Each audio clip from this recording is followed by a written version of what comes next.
"You want wife or lonely life?" Maiden asked Lycan King. What happened next changed everything. The night was heavy with mist, curling through the trees like silent fingers. In the forest that bordered the human lands and the Lycan kingdom, shadows danced under the pale silver light of the full moon.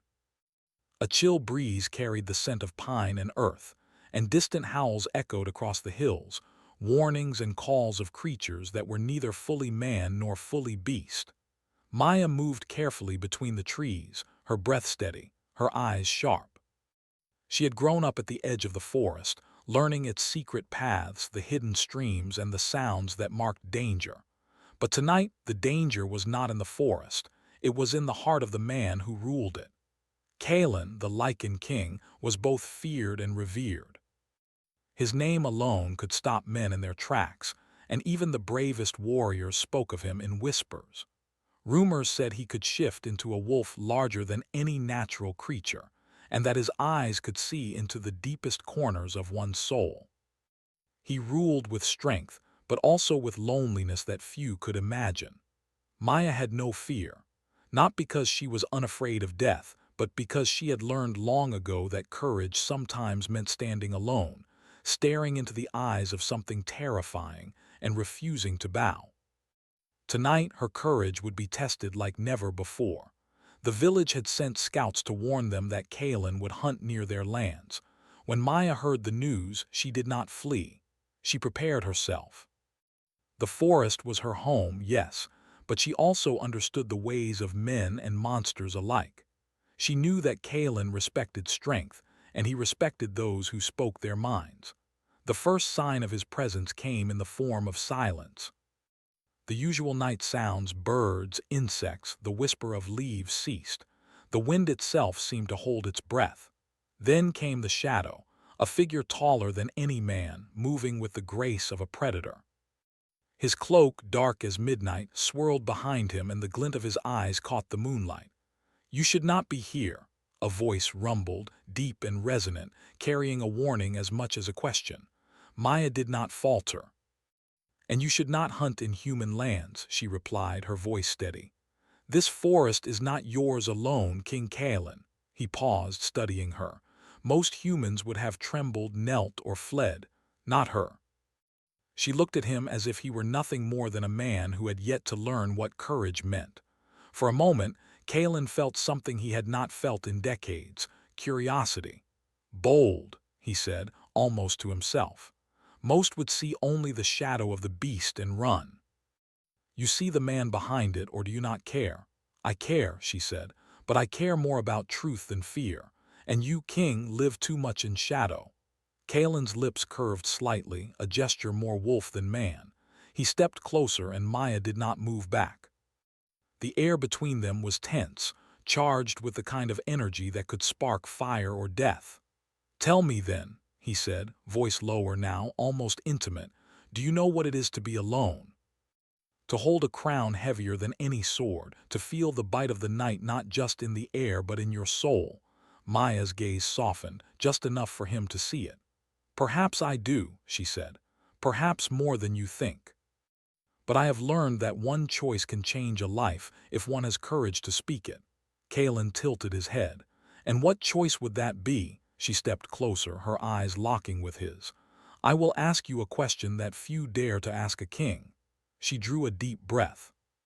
"Do you want a wife or a lonely life?" The court would have gasped. No human had ever dared speak to him this way. And yet she did not flinch, did not bow. She did not seek mercy, she sought truth. Kalen's eyes narrowed, not in anger but in fascination. He had faced assassins, rebels, and spirits older than the mountains, and none had ever questioned him with such clarity. There was a sharp edge in her words, yes, but also an honesty that he had not heard in centuries. "You are bold, little human," he said finally.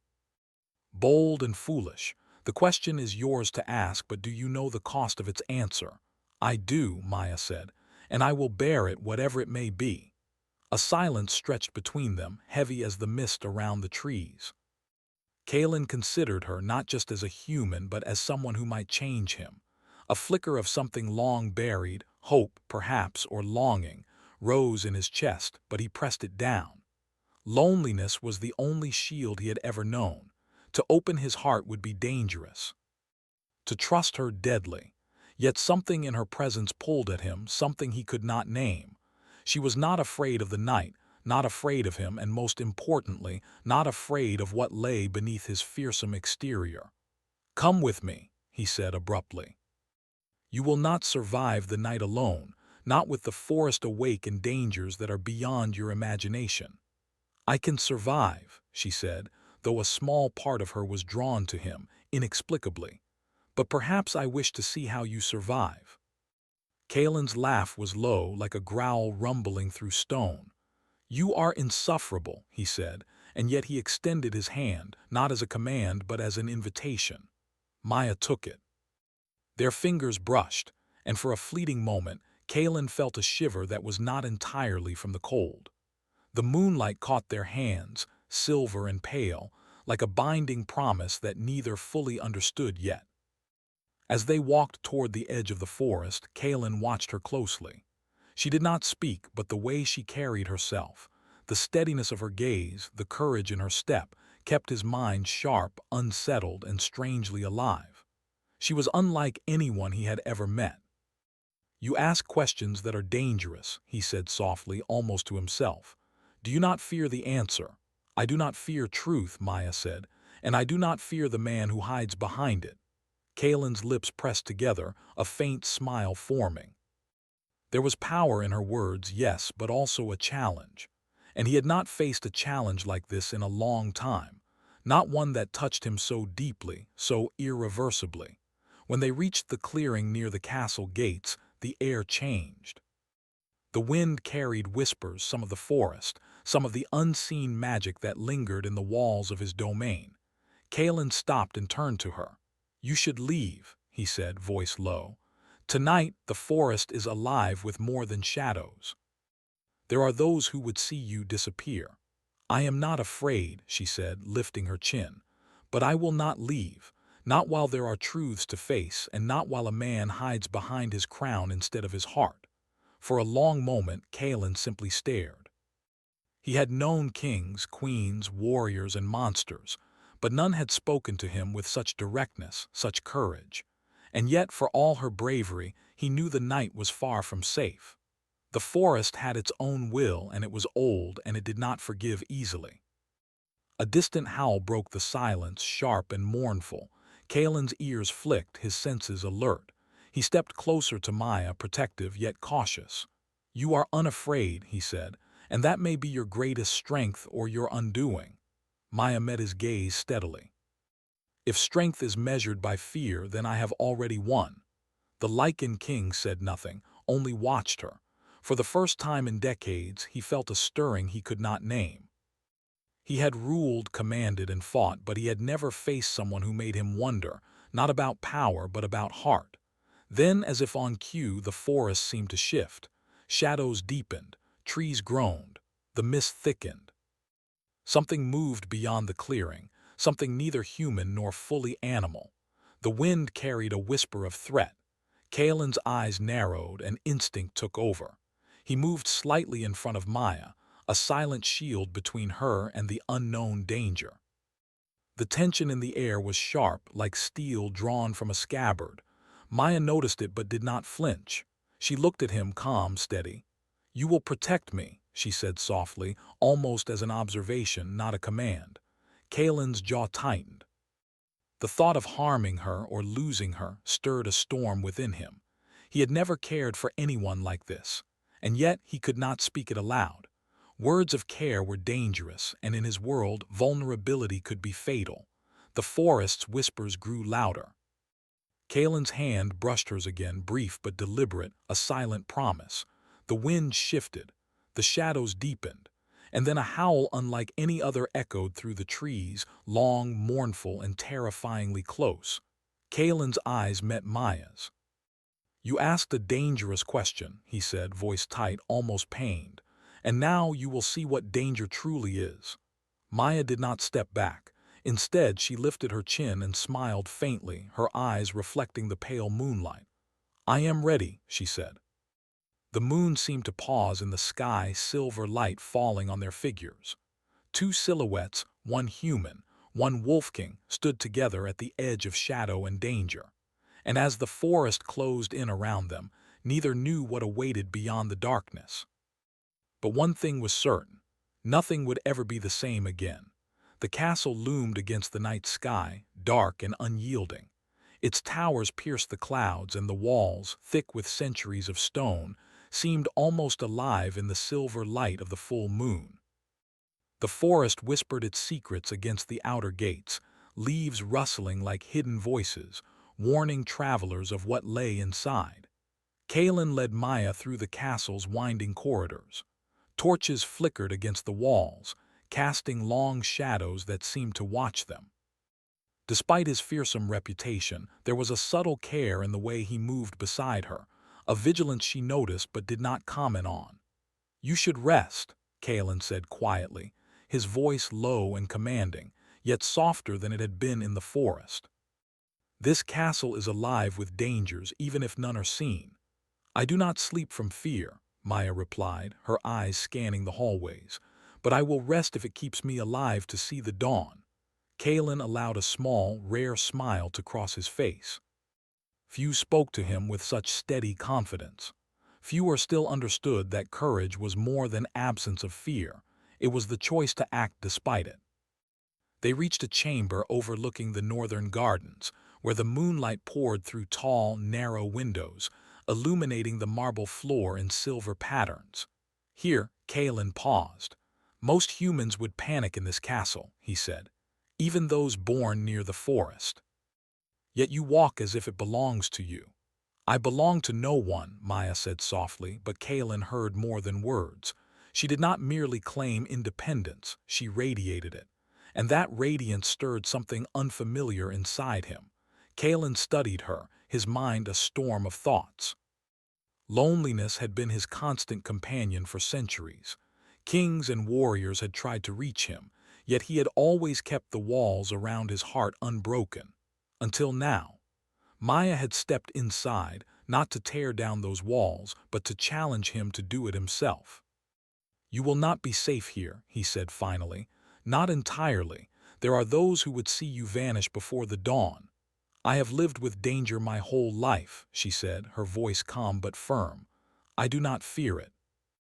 Kalen regarded her silently, his sharp eyes weighing her words, her posture, her very presence. Then, with a movement like liquid shadow, he crossed the room and pulled a small, ornate box from the wall. Opening it, he revealed a pair of silver talismans, etched with runes that shimmered faintly in the moonlight. "These are wards," he explained. "They will protect you from spells and creatures of ill intent within these walls, but even magic cannot shield you from betrayal. Trust is a rarer protection than any charm." Maya reached out, fingers brushing the cold metal. "And yet you offer them to me," she said. "You trust me at least enough to protect yourself by protecting me." Kalen said nothing, only watched her with an intensity that made her pulse quicken. He did not often allow words of care, and yet here they were, unspoken but palpable. For the next hours, Kalen led her through the castle. He showed her the hidden libraries, rooms filled with books older than kingdoms, chambers where moonlight itself seemed trapped in crystal spheres. He revealed the training halls, where Lycan warriors honed strength and discipline, and finally, the northern balcony, overlooking the forests that stretched beyond the horizon. "Here," he said, gesturing to the endless trees, "is where I walk when I need to think. Where I let the weight of the crown fade into the night." Maya stepped closer to the edge, her hair catching the moonlight. "It is beautiful," she said, "but lonely." Kalen did not answer immediately. He only watched her, the breeze lifting strands of her hair like a halo. Then, after a moment, he said, "Lonely, yes, but loneliness is the shield I have learned to bear. Without it, the weight of power would crush me entirely." She turned to him, eyes steady. "Or perhaps it has already crushed you. Perhaps the only way to survive is to let someone share the weight with you." The words hung in the air between them. Kalen did not move, yet the tension of centuries pressed in. No one had ever dared speak this way to him. No one had ever offered the possibility of partnership instead of submission, of trust instead of fear. And then the castle shuddered, not with wind nor storm, but with a vibration that ran through stone and blood alike. Torches flickered and dimmed. The air grew thick with the scent of something ancient, something not entirely alive, yet not entirely dead. Kalen's hand instinctively moved toward the hilt of his sword, but Maya did not flinch. Instead, she looked at him, steady and unafraid.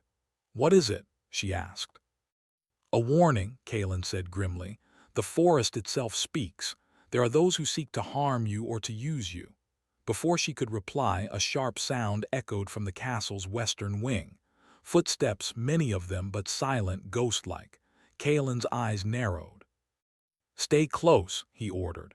Together they moved through the corridors, silent as shadows. When they reached the western wing, they found signs of intrusion.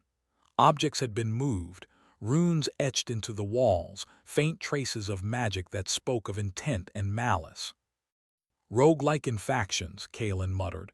"They test the defenses and they will test you if I do not act."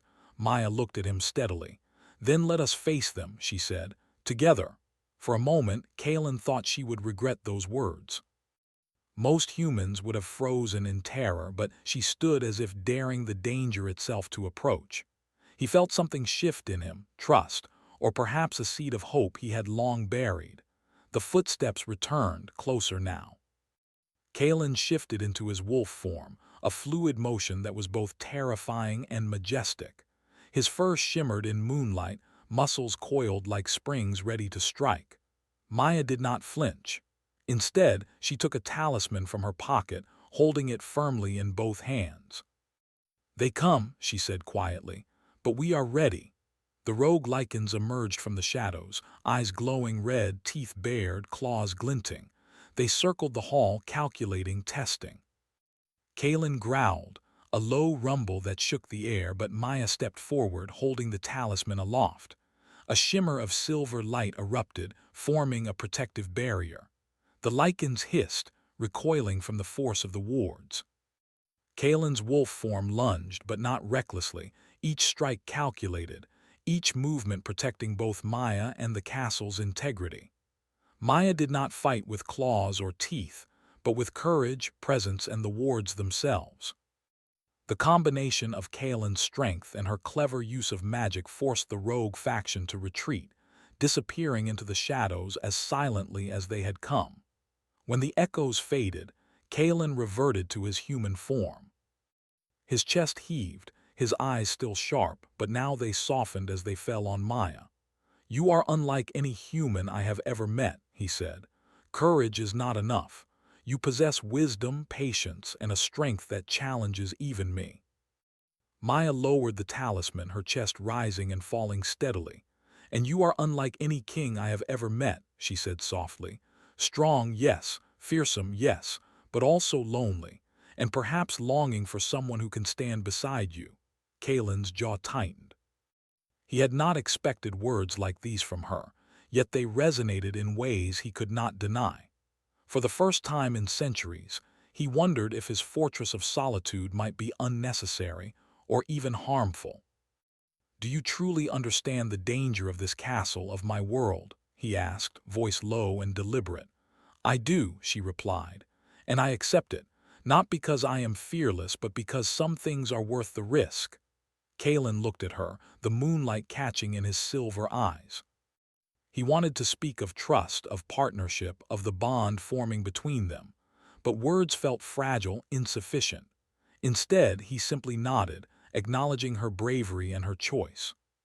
For the next hours, they walked through the castle gardens, silent except for the whispering wind. Maya observed the statues, the hidden fountains, the moonlit paths. Kalen remained watchful, protective, yet not overbearing. He allowed her space, a rare gift for one who had never truly trusted anyone. Finally, they reached the northern balcony again. The moon hung high above, casting its pale glow over the forest that stretched endlessly beyond the castle walls. "You have survived the first trial," Kalen said quietly, And yet, this is only the beginning. Trust is more dangerous than any rogue lichen or spell. It is more fragile than glass and more precious than gold. Maya looked at him steadily. Then we will face it together, she said. Kalen studied her, then finally allowed a small, almost imperceptible smile. Very well, he said. But know this. The next test will not only challenge your courage but your heart. The forest rustled below, shadows moving in ways that spoke of secrets and prophecies yet to unfold. Kalen sensed the threads of fate shifting, drawing him and Maya closer, binding them in ways neither could yet comprehend.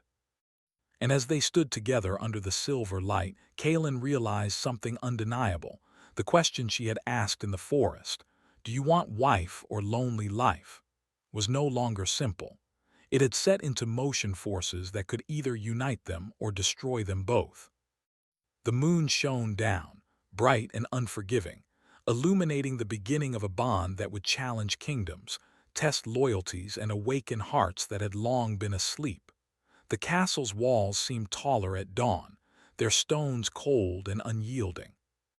Sunlight barely touched the northern towers, leaving long shadows that stretched like fingers across the courtyard. Inside, the servants moved quietly, as though aware that the castle itself had shifted in the night. Something had changed.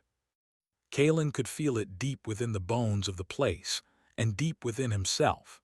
Maya had risen early, as always, and was already in the northern garden when Kalen found her. The morning mist clung to the fountain stones, and dew sparkled on the grass like scattered jewels. She did not notice him at first, her eyes tracing the delicate carvings on the statues that lined the garden paths. "You are early," Kalen said softly, his voice carrying across the mist. She turned, her hair damp with dew, eyes steady. "I sleep lightly when the forest whispers. And the castle, it speaks more loudly than the trees." Kalen approached, silent as a shadow. He had grown accustomed to her presence, yet each day brought a new layer of surprise. Her courage, her clarity, her fearlessness. It was rare, almost dangerous. He had faced armies, assassins, and spirits older than kingdoms, yet nothing had unsettled him as she did. "You are not afraid of the whispers?" he asked. "Not afraid," she said, "but I am aware. Awareness is not fear, King Kalen, it is preparation." He studied her for a long moment. Awareness, preparation. Words simple enough, yet their weight was heavier than most humans could bear. Perhaps that was why she had survived the night, the forest, and the rogue lichens. And perhaps that was why he could not stop thinking about her. Kalen motioned for her to follow. They moved through the castle corridors toward the western wing, where the ancient archives were kept. It was here that secrets slept in ink and parchment, waiting to be disturbed. "You will need to understand," he said, "that the castle is not merely walls and stone. It is alive with history, with magic, and with dangers that are older than my reign." Maya nodded, her curiosity tempered with respect. "I do not fear what I cannot control. I seek only to understand it." They reached a large chamber filled with books and scrolls. Dust hung in the air like memory, and the faint smell of old parchment filled the room. Kalen moved to a large, carved table and laid out several manuscripts. "These scrolls," he said, "contain knowledge of the curse that has haunted my bloodline for centuries.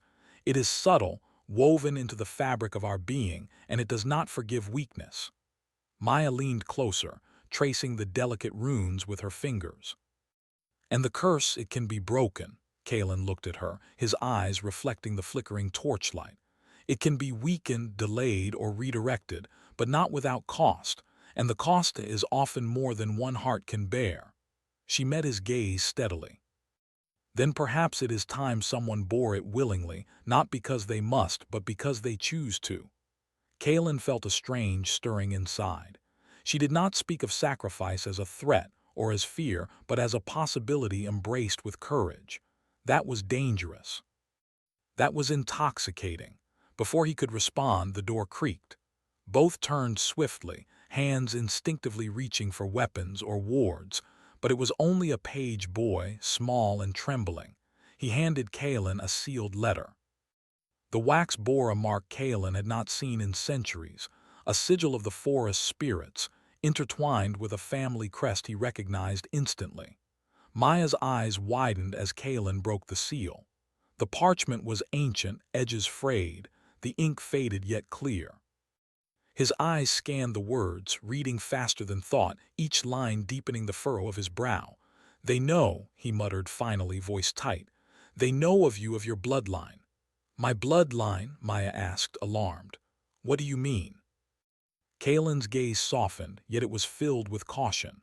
"Your ancestors were tied to the forest spirits. They were guardians, protectors of the balance between humans and Lycans. The curse on my bloodline, it feeds on that power. Your family is connected." A silence fell, heavy and charged. Maya struggled to comprehend, but something inside her stirred. She had always felt a pull toward the forest, a sense that the trees and streams knew her name, that whispers of past generations spoke to her. Now she understood why. "You mean I am part of this?" she asked, voice trembling slightly. Kaelin nodded slowly. "You are part of the solution or the danger. If the curse is not addressed, it will consume more than my life, perhaps yours as well." Maya drew a deep breath, steadying herself. "Then we face it," she said. "Together." Kaelin's jaw tightened. He had never invited anyone so willingly into the web of danger that surrounded him. Trust was a weapon and a shield, and he did not wield it lightly. Yet here she was, stepping forward without hesitation. That afternoon, the castle's council gathered. Nobles whispered in corridors, wary of the human who had entered the heart of the Lycan king's court and spoken with such authority. Rumors spread like wildfire. Some said she was a witch, others a warrior, and a few whispered that she was a threat to the kingdom itself. Kaelin remained calm, his expression unreadable, yet every glance he cast toward Maya was filled with a mixture of admiration and caution. She was not merely surviving, she was influencing, and that influence was dangerous for both of them. A meeting was called in the grand hall. Torches flickered against the high ceilings, and tapestries of past kings and battles hung like silent witnesses. Kaelin sat upon his throne, Maya at his side, a subtle but unmistakable declaration. She was no longer merely a guest. "Your presence here unsettles the court," one noble said cautiously, bowing. "It is not proper for a human to speak with the king so freely, and yet she does." "What does it mean?" Kaelin's eyes narrowed, voice calm but firm. "It means truth has a voice even if it is human. Fear does not protect kingdoms, wisdom does, and courage commands respect." Whispers ran through the hall, some awed, others fearful. Maya did not flinch. She met each gaze steadily, her presence like a quiet flame in the cold shadows of the throne room. But not all watched with admiration. In the darkness of a side gallery, figures moved silently, plotting. A rival Lycan prince, envious of Kaelin's power and wary of this human's influence, observed from the shadows. His eyes glinted with ambition, and his lips curled in a faint, cruel smile. The story was far from over. As night fell, Kaelin and Maya walked along the balcony overlooking the forest. The moon hung low, casting silver light across the treetops. The wind whispered around them, carrying secrets older than kingdoms. "You are different from anyone I have known," Kaelin said, voice quiet, almost confessional. "Most humans see only what is in front of them. You see further. Perhaps you even see me." Maya looked out at the forest, then back at him. "I see what others refuse to see. Fear does not guide me, only truth. And I see loneliness in you, and perhaps longing, but that is not weakness, it is life." Kaelin exhaled slowly, a sound mingled with relief and tension. He had guarded his heart for centuries, trusting no one, fearing betrayal more than death. Yet Maya had stepped inside anyway, fearless, unwavering. Their quiet moment was shattered by a sudden commotion. From the edge of the forest, a figure emerged, cloaked in shadows, moving with unnatural speed. Kaelin's hand went to his sword, but Maya raised her talisman. The figure paused, revealing not a weapon but a message, a symbol etched in silver light glowing faintly on the parchment. Kalen recognized it immediately. The forest spirits had sent a warning. "They speak of the curse," Kalen muttered. "And of you." Maya took a step forward. "Then we must face it, whatever it may be." Kalen studied her, heart caught between fear and awe. She had chosen to step fully into the danger, fully into his world, and fully into the unknown. For centuries, he had avoided attachments, had avoided trust. And now she demanded both. The wind shifted, carrying whispers that only Kalen could hear, old magic, ancient and patient, reminding him that the prophecy had begun to move. The Lycan curse would not wait, and neither would the forces that sought to manipulate it. Kalen placed a hand on Maya's shoulder, a touch both protective and acknowledging. "The next days will test more than courage. They will test hearts, loyalties, and choices. And I do not know if I can protect you from all of it." Maya looked up at him, eyes steady. "Then we protect each other." For a moment, Kalen allowed himself to believe it. For a moment, he allowed the thought that maybe, just maybe, they could survive this together. Not only the curse, not only the court, but the shadows within their own hearts. But the letter in Kalen's hand, the warning of the forest spirits, the whispered threats of those lurking in the shadows, all reminded him that the path ahead would be far from simple. Every choice would have a consequence. Every step would demand courage. And every trust could be betrayal. As they stood together under the moonlight, the castle behind them and the forest stretching endlessly before, Kalen realized that the question Maya had asked in the forest, "Do you want wife or lonely life?" was no longer merely a question. It was a challenge, a prophecy, and perhaps the only hope to break the centuries-old curse that bound them both. The wind stirred, shadows shifted in the trees, and somewhere beyond sight and sound, the forces that had waited centuries began to move. Kalen and Maya stood side by side, aware of the danger, aware of the stakes, and aware of something far deeper, the first threads of a bond that could either save them or destroy them. The forest was alive with whispers when dawn broke over the castle. Mist clung to the trees like silver silk, and sunlight barely pierced the thick canopy. Kalen stood at the edge of the northern balcony, gazing into the endless green. For centuries, he had ruled these lands with strength, fear, and solitude.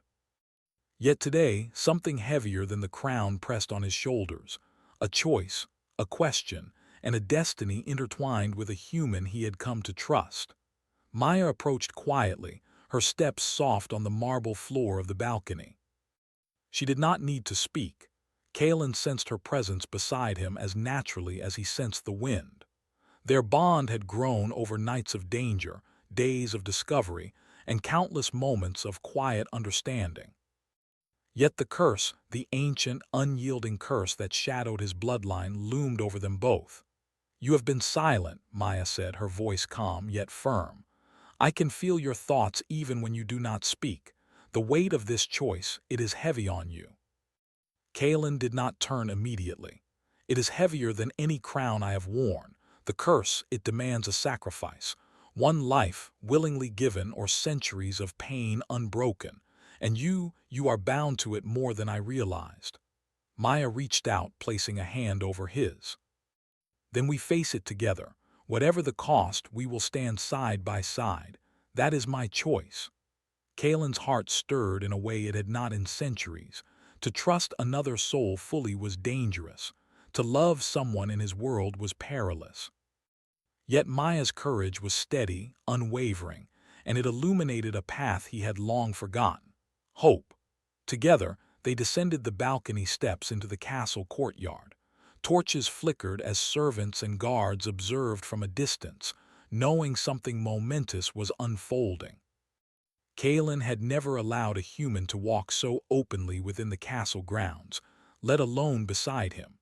But Maya's presence now felt inevitable, as if the prophecy itself had chosen her. At the center of the courtyard stood the Circle of Ancients, a sacred stone formation older than the castle itself. Legend said it had been a place where Lycan kings and human guardians had met to bind curses, forge alliances, and seal destinies. The air here was different. It vibrated with unseen energy, old magic that hummed through stone and air alike. Kalen turned to Maya.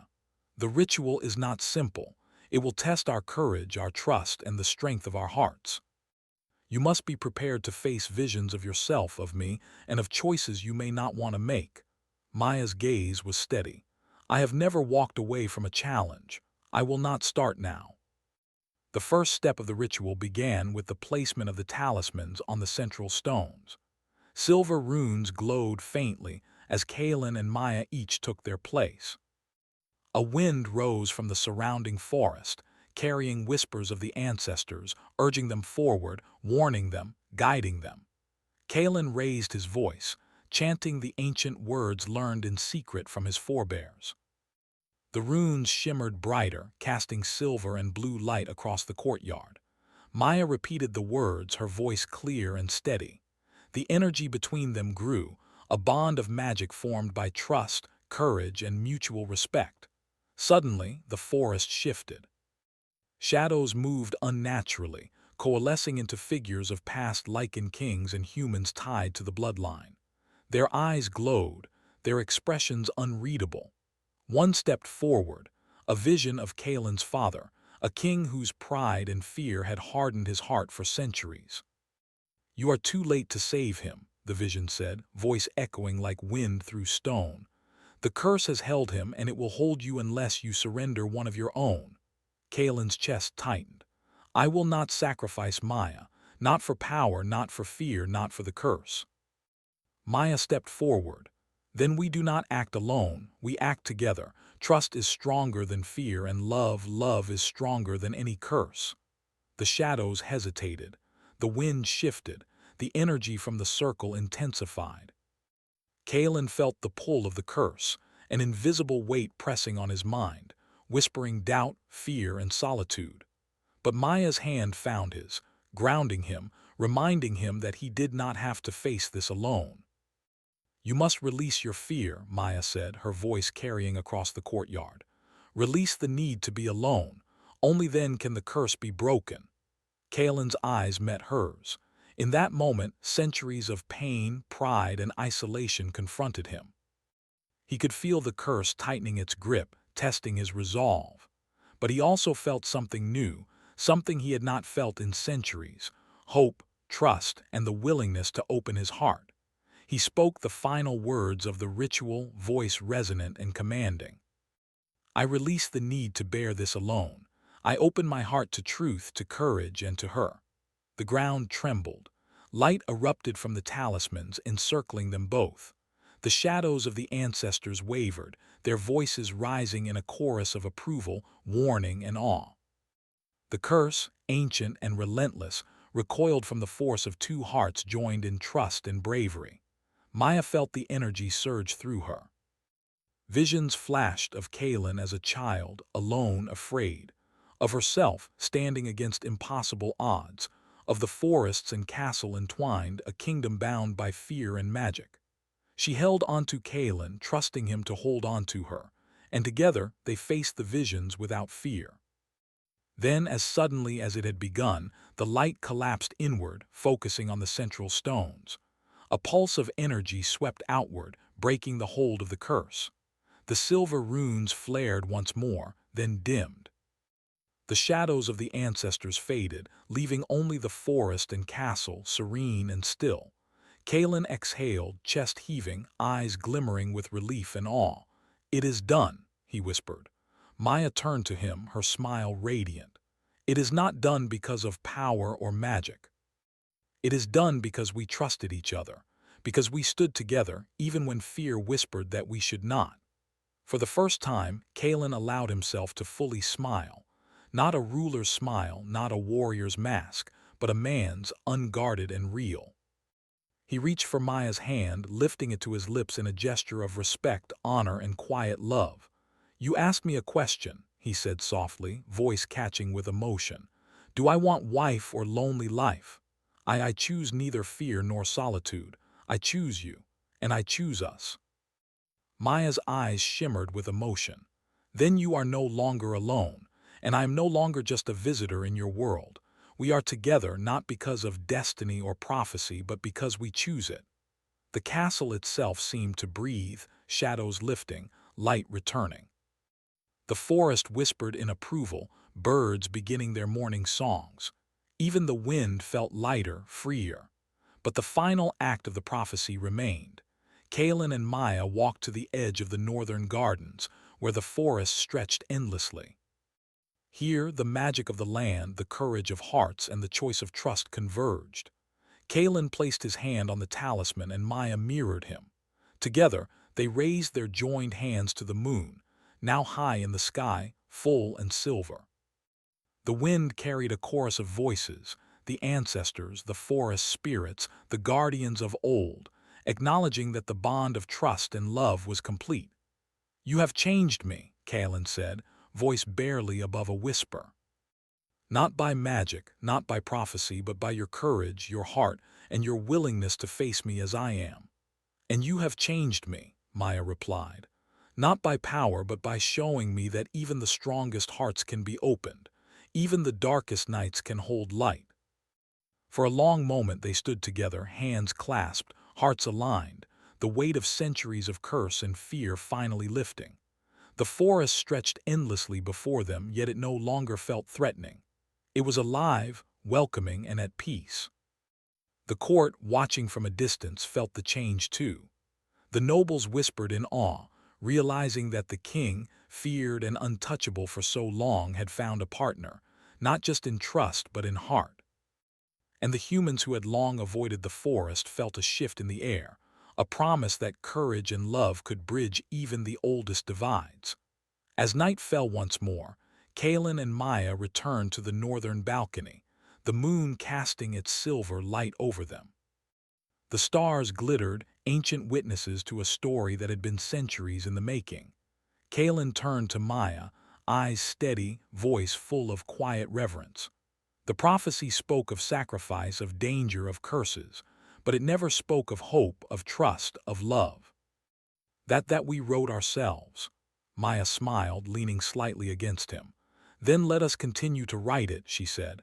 "Together, not as king and subject or beast and human, but as equals, as partners, as something stronger than either of us alone." The forest whispered approval. The wind carried their promise into the far reaches of the kingdom. The curse, broken by trust, courage, and mutual respect, faded into legend. And Kalen, the Lycan king, for the first time in centuries, was no longer alone.